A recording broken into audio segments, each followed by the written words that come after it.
Welcome to Technovation. I'm your host, Peter High. Our broadcast today comes from our most recent Metis Strategy Digital Symposium and features a conversation I had with Gabe Dalporto. Gabe's the Chief Executive Officer of Udacity, an online education platform focused on digital upskilling and talent transformation. He's been in his role for just over 3 years now, and prior to joining Udacity, worked at LendingTree, where he held several leadership positions, including that of CMO and CFO. In our conversation today, we discuss the skills that will be necessary for employees in the digital age and how companies can foster the upskilling necessary to keep pace with their digital transformations. Gabe looks at the current state of digital skills and where Udacity fits into the spectrum of overall education.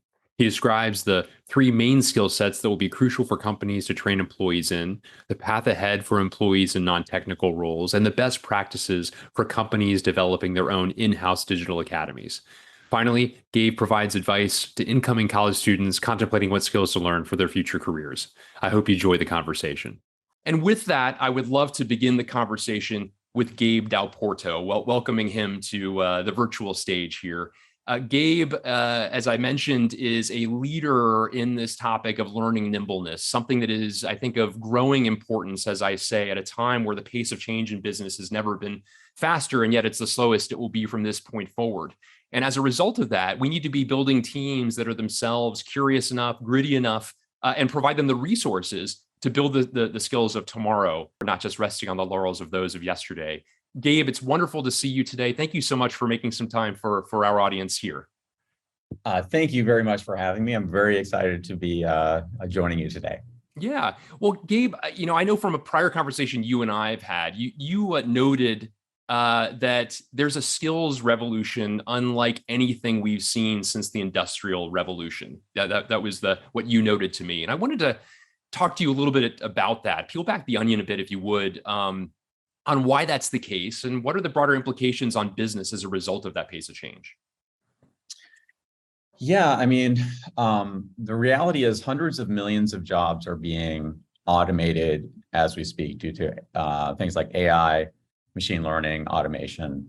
And at the same time, hundreds of millions of jobs are being created. And the jobs of the past are rapidly evaporating. The jobs of the future are by and large, more rewarding, more interesting, better paying, but it's not the same people. And structurally, the world is not set up to skill hundreds of millions of people in things like autonomous systems and programming and data science and cloud and cybersecurity. While there's enormous opportunity created, there's just a structural gap in our ability to fulfill those jobs. And something like 80% of Global 2000 companies are struggling to fill those roles. And that's starting to impact their ability to deliver on their own digital transformation needs. Countries are having struggles moving from maybe like agricultural or natural resource-based economies into tech economies, and it all comes down to tech skills and the world's inability to fill those skills. Yeah, very interesting. You've noted that there's a spectrum of training and education opportunities out there. Talk a bit about where Udacity sits in that continuum, if you would. Yeah, if you kind of think about historically, how did you train people on these types of skills? It was universities. The challenge is that the half-life of a digital skill is something like 4 years and is rapidly declining. And you can't quite go back to university every year. And given the cost of a university in the United States is all in something like $250,000 in 4 years. Like if you tried to reskill a couple hundred million people in the university system, you would bankrupt the world and break the system. So universities, I think, are great, but they don't solve the problem. On the other end of the spectrum, you have broad-based online course catalogs that tend to try and take some of that university content, put it online, make it free or cheap. And that's great. These are very broad categories that cover an enormous breadth of topics, but they're super shallow. And I think what you've seen over the last couple of years, particularly with COVID and remote work, there's a mad scramble to sign up online learning catalogs, thinking that when people are working from home, this would be a great way for them to kind of reskill themselves, train themselves, self-directed, set it and forget it, and everybody's going to reskill themselves and be state-of-the-art. Won't that be great? And what we learned is that set it and forget it just doesn't drive transformation. You typically get 5 to 10% of your employees are using these platforms. Of that 5 to 10%, only 5 to 10% actually complete a program.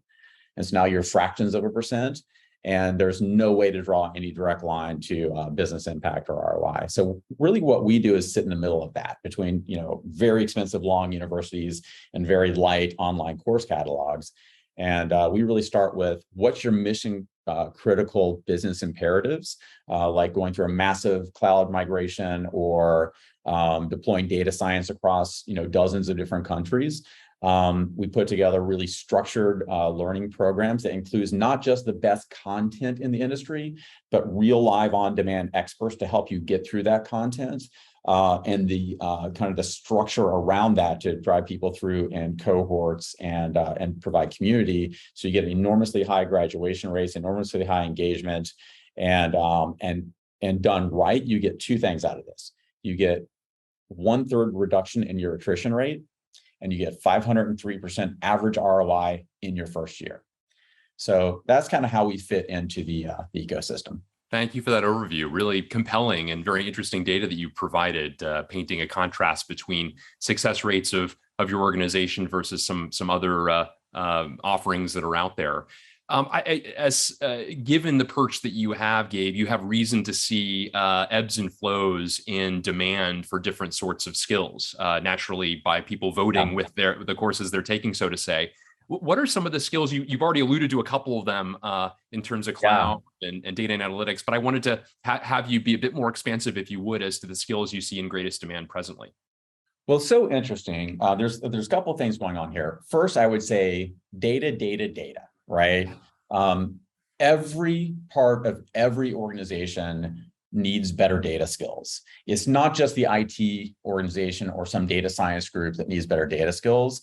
It's business analysts, it's marketing analysts, it's, we work with one of the largest banks in the world with their compliance group, and they're big consumers of data science training because they're trying to take data science and build models to detect compliance violations across their entire organization, right? So think about this. This isn't like your tech organization. It's a bunch of compliance people building data science models.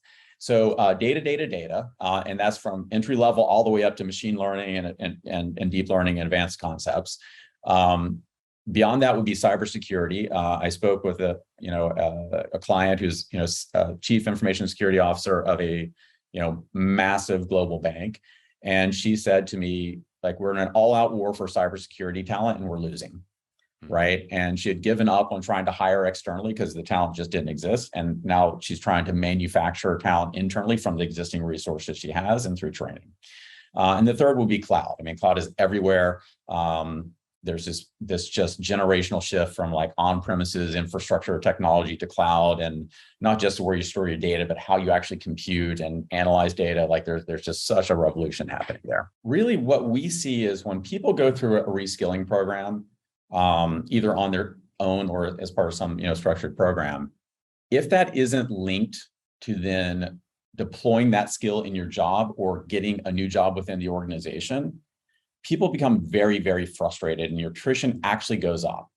On the other hand, when you link that to, okay, you're going to go through this program, then I'm going to give you an opportunity to deploy that new skill in your job, or even take this other job, or even just take a project, right? Like a kind of a one-time project to practice that skill, your attrition rates drop by 1/3.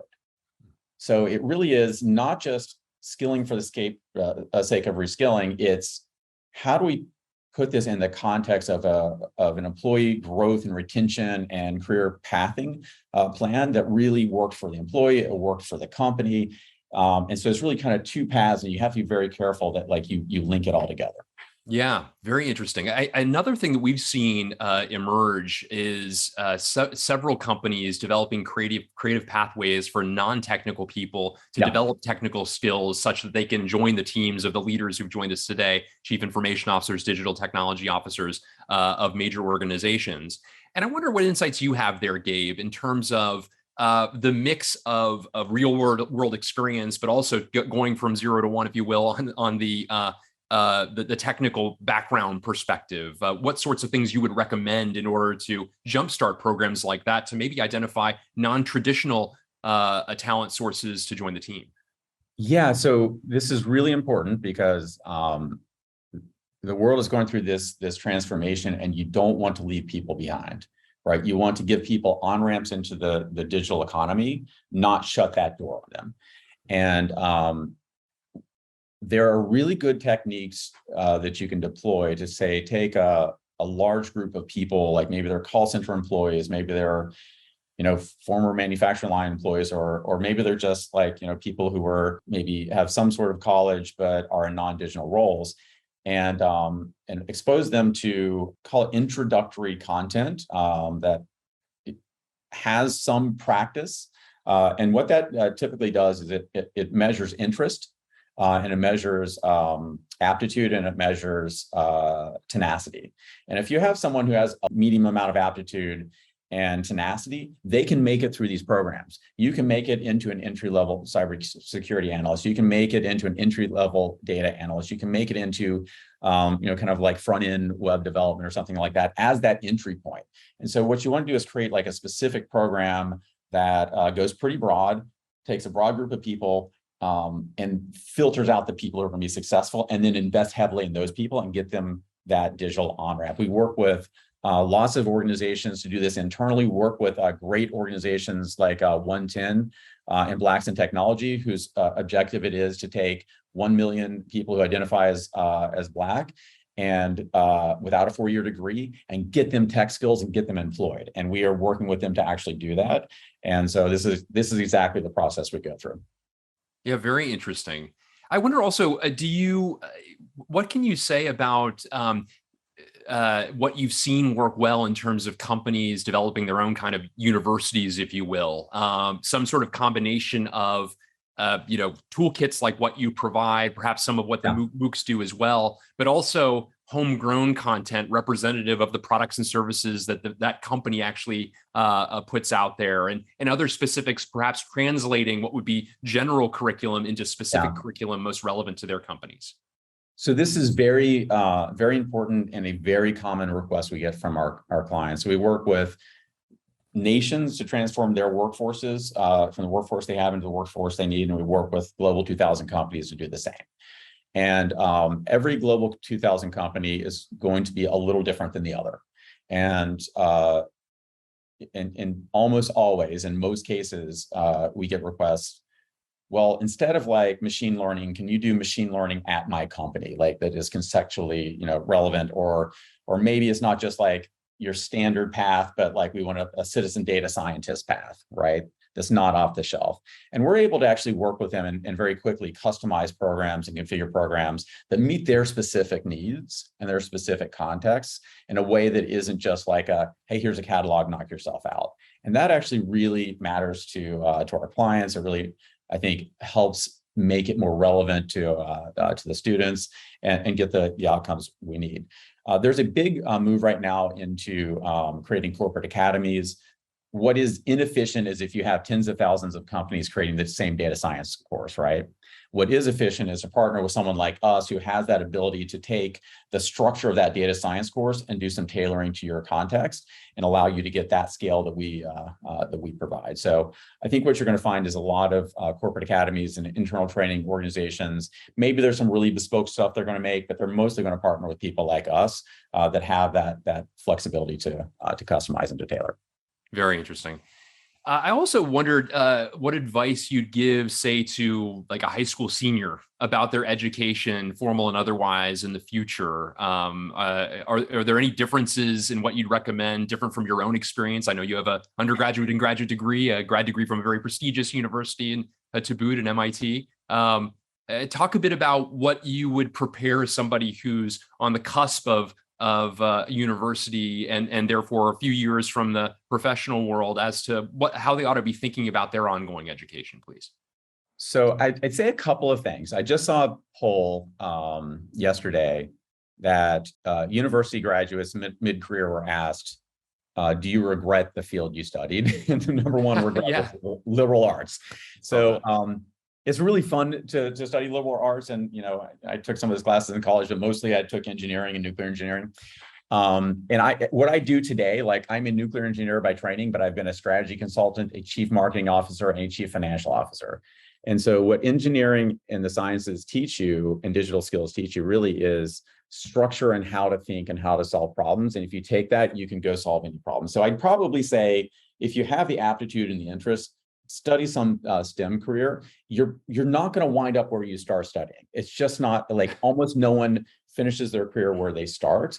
But pick something that gives you the toolkit to adapt and to learn. The second thing is your job is to learn, right? You're going to change. The nature of your job is going to change every couple of years, and it's not a one and done, right? So it really is a continuous process. Think of it as an ongoing investment you're making in yourself to stay state of the art and to really accelerate in your career and to really seize those opportunities. Great advice across the board. Well, Gabe Dalporto, thank you so much for spending some time with us today, sharing a bit about your learnings and your observations from this lofty perch you have as a CEO of a major ed tech organization. Really appreciate you making time. It was really my pleasure, and thank you for having me. I really appreciate it.